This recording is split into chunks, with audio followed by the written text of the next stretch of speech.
There are people who spend their entire lives trying to understand why they feel tired, all the time.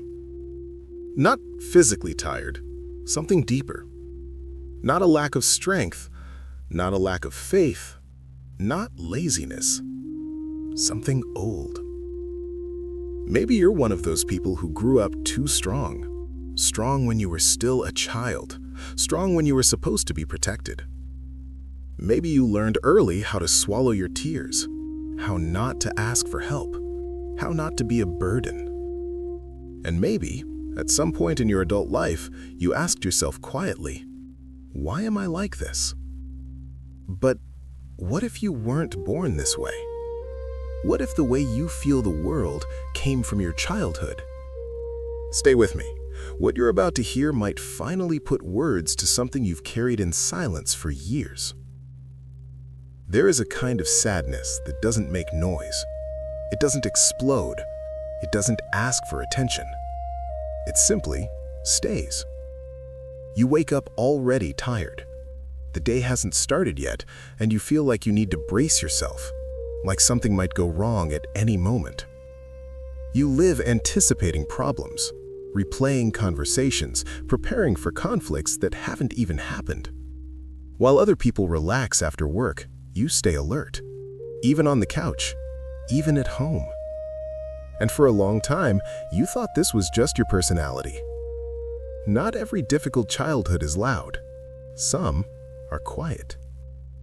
Homes where the adults were always exhausted, where there was no energy left to talk, where questions were met with irritation. Maybe you heard things like, "Not now," "Later," "Stop asking," "Can't you see I already have enough problems?"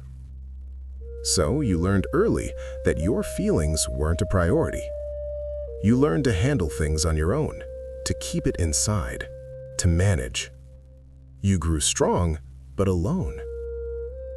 You became an expert at reading the atmosphere. You could tell by the sound of the keys at the door whether it was a good day or a bad one. You knew by the way a plate hit the table whether it was better to stay quiet.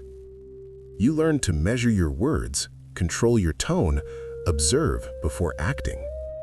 You made yourself smaller to avoid bigger problems. Not because anyone asked you to, but because it was safer that way. You didn't learn how to live freely. You learned how to be careful. When we're children, we learn who we are by looking into the eyes of those who care for us. But what happens when that look is distant, tired, just trying to survive? You didn't stop loving your parents. You stopped showing parts of yourself. You hid your sadness, your anger, your fear. You became the mature child, the one who understands, the one who doesn't cause trouble. Maybe people even praised you for it. But no one told you that children who have to be strong too early become adults who never truly rest inside. Adults who feel guilty for resting, ashamed of needing help, convinced they have to earn love. Now, pause for a moment and listen to the way you talk to yourself. When you make a mistake, are you gentle or are you brutal? Do you call yourself weak, stupid, a problem? Do you replay the moment again and again in your head, wishing you had said something different, been different, less of who you are? That voice wasn't born with you. It was learned. It's the echo of an environment where mistakes felt dangerous, where silence felt safer than expression, where no one was really available to slow things down and say, "It's okay, you're allowed to be human." So you learned to be hard on yourself before anyone else could be. You learned to correct yourself quickly, to anticipate criticism, to stay one step ahead of disappointment. And here's the hardest part to face. If you don't become aware of this, that harshness keeps living through you.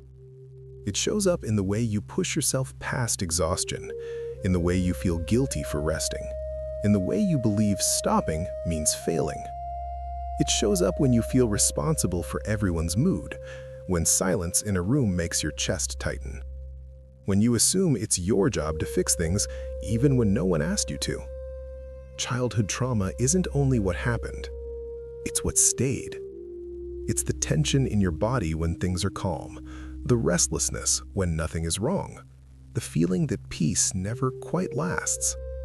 It runs quietly in the background, shaping how you love, how you work, how you treat yourself when no one is watching. You can't change the past. You can't go back to that house. You can't receive the care that was missing. And grieving that is part of this journey. But you can do something different now. You can notice the voice instead of obeying it. You can pause instead of pushing. You can choose not to punish yourself for pain you didn't start. You can put down the weight that was never yours to carry. Some people aren't born to repeat stories. They're born to interrupt them. And maybe the reason you feel so much, carry so much, notice so much, isn't weakness. Maybe it's because you're the turning point. If these words felt uncomfortably familiar, that's probably not an accident. That's recognition. And sometimes, recognition is the beginning of not repeating. If this found you, it might find others too. Sometimes sharing is the quietest form of care.